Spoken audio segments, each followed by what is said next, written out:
matatandaan nyo, naging mainit na po yung usapin patungkol mga kababayan dito sa ibinulgar ni Mayor Vico Soto about po mga kababayan dun sa mga journalist na tumanggap or nakakuha ng 10 milyon di umano or inalok o binayaran ng mga diskaya ng 10 bilyon para interviewin po eto pong mga ito. So ngayon, kung titingnan nyo mga kababayan, sinagot po ni Mayor Vico Soto yung katanungan sa kanya kung ano po yung masasabi niya sa naging pahayag ni na Corina Sanchez and then na Julius Babaw mga kababayan at nung iba pa mga journalist na tumira po dito kay Mayor Vico Soto buhat nung ibinulgar niya yung ganong klase ng gawain mga kababayan na kung saan nabibili or ipinagbibili yung interview sa isang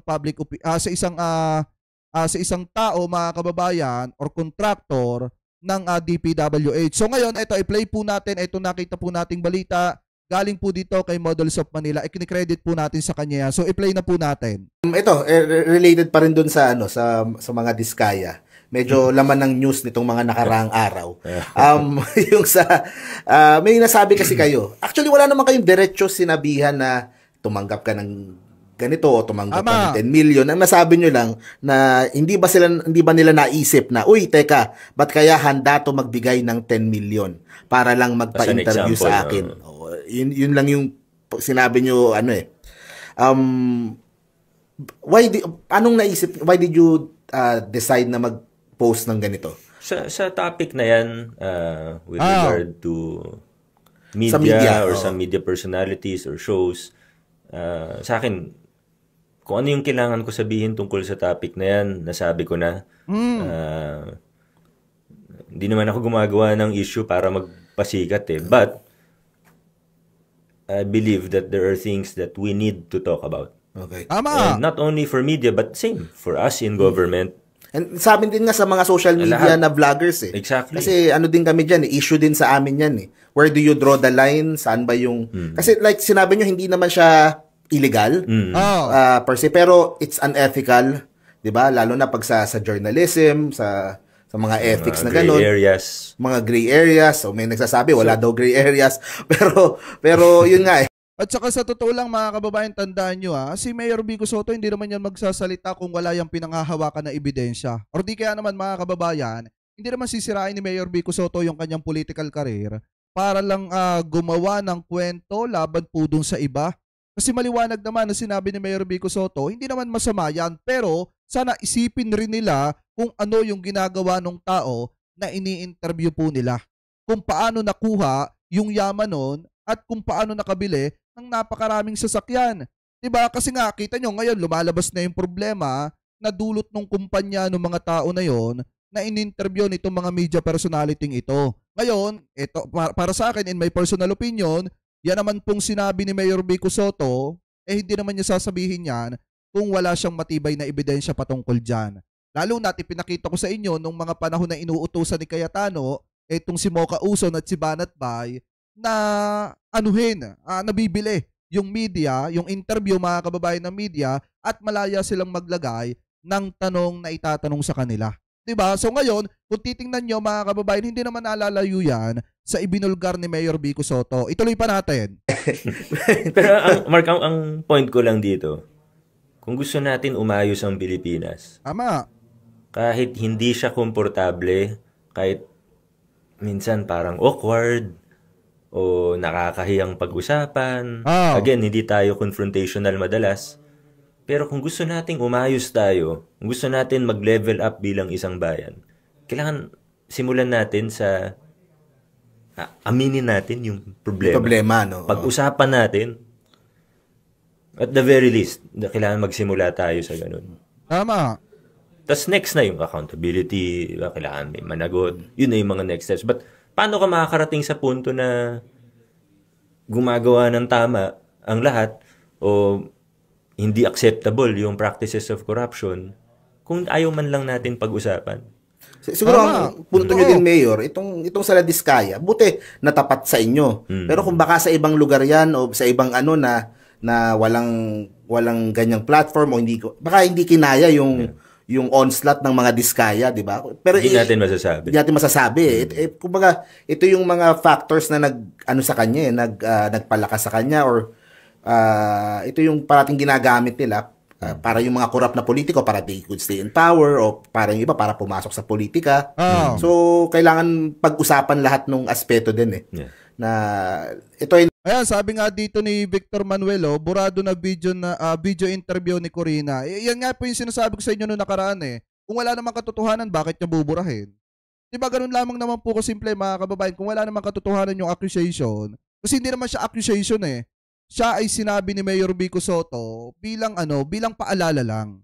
Ano po na dapat bago niyo interviewin yung tao na yon, sana isipin niyo muna kung ano yung ginagawa nung tao na yon. Ngayon, kung wala namang katotohanan yun, bakit buburahin yung video? Kahit ako, mga kababayan, kung wala katotohanan sa akin yung accusation, bakit ko buburahin yung video? Diba, ituloy pa natin. Nakakatulong na mag-perpetuate nung sinasabi nyo ng cycle. Na yung mga corrupt politicians, yung mga corrupt na contractors, kapag they could sometimes influence mainstream media, social media. Hindi rin kasi talaga natin totally pwedeng pag-iwalayin eh. Kasi konektado lahat yan eh. Umiikot yung pera, umiikot yung isang malaking sistema yan eh. Na yun nga yung unti-unti dapat nating binabasag. Kasi sila, negosyo din naman sila. Yung mga mainstream media, diba? They're also a business. Kailangan din nilang kumita, kailangan din nilang pero yun nga, tama yung sinabi niyo, where do we draw the line? Hanggang saan lang ba dapat? Or dapat ba may transparency? Dapat at least sinasabi man lang o ini-sponsoran kami ng ganito. So, yun ang debate na dapat pag-usapan moving forward. Pero yun, may mga may mga nagalit, may mga Siyempre, iba-ibang opinion din. May mga iba-ibang opinion din. I mean, nagalit na taga-media na kung ano sinasabi. At least, ako sa akin, agree ka sa akin o hindi. Siyempre, hopefully, mas marami na agree. Pero agree ka sa akin o hindi, at least mapag-usapan. Tama. Sa akin, panalo na yun. Mapag-usapan lang natin. That's a big win already. Kasi sa totoo lang, sorry to interrupt you.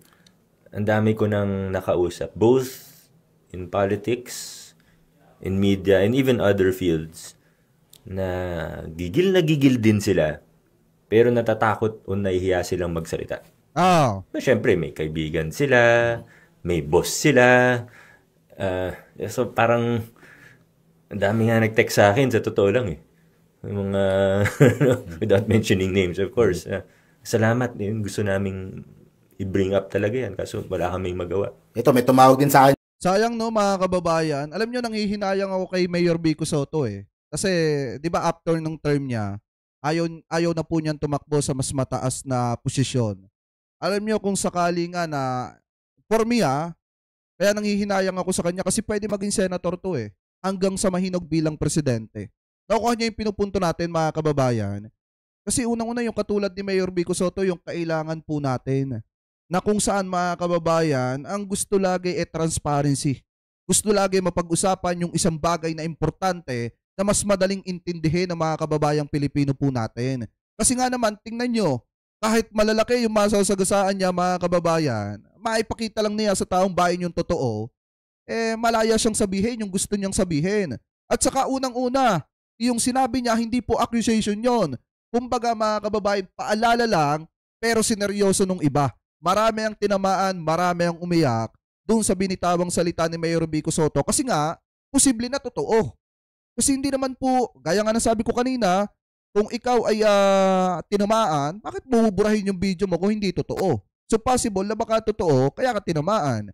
Diba? Alam niyo mga kababayan, may mga ganyang klase kasi ng senaryo na kung ikaw ay wala namang kasalanan, bakit ka magpapa-apekto? Kaso nga lang ang problema, gaya nga nasabi, ninyong mga nanonood sa atin ngayon, binura yung video, ibig sabihin, apektado siya sa binitawang salita ni Mayor Vico Sotto, yung paalala, masyado na lang dinibdib. Ano po ngayon, ituloy pa natin. Kanina, hindi ko na lang din may mention.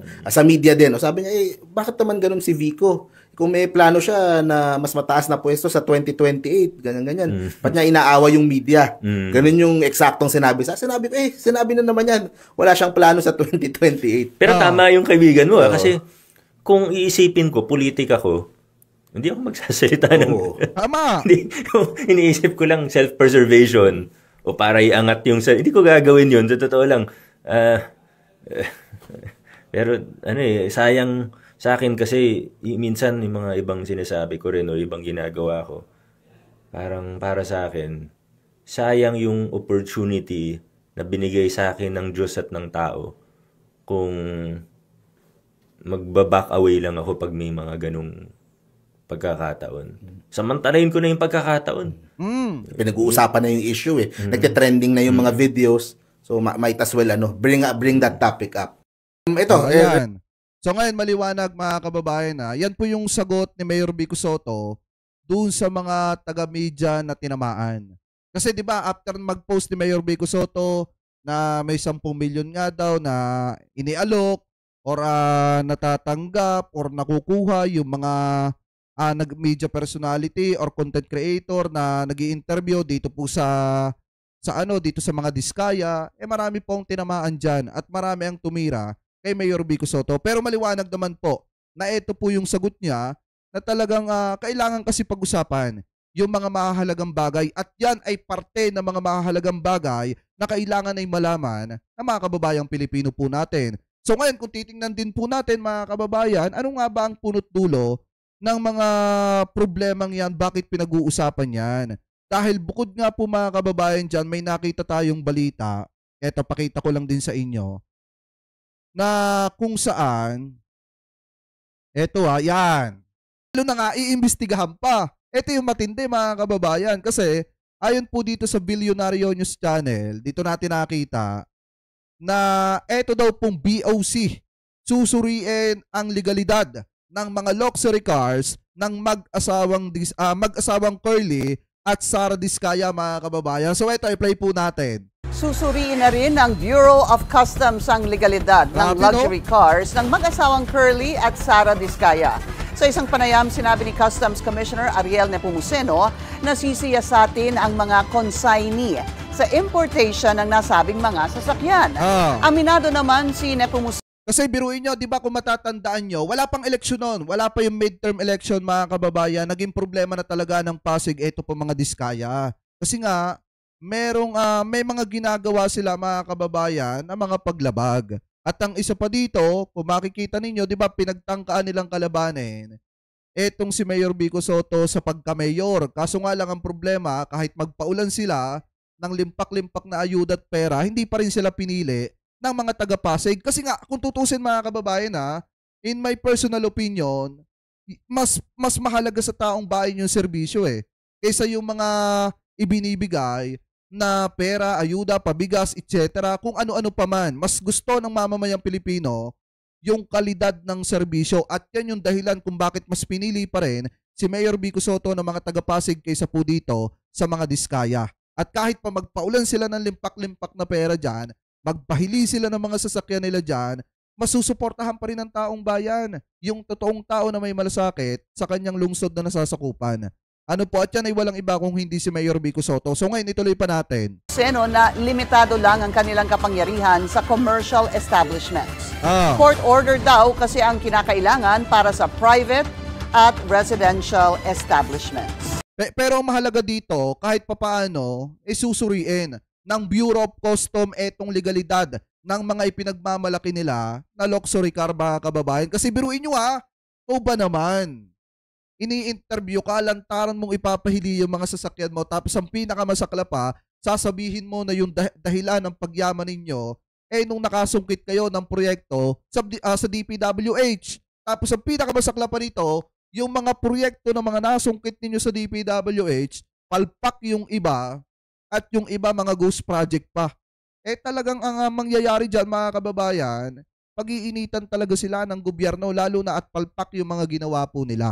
So hindi na rin ako nagtataka kung bakit mga kababayan marami ang naniniwala kay Mayor Vico Sotto kasi napatunayan naman ni Mayor Vico Sotto na totoo at tama po yung mga sinasabi po niya. Dahil nga nangyari itong mga ganitong klase ng bagay.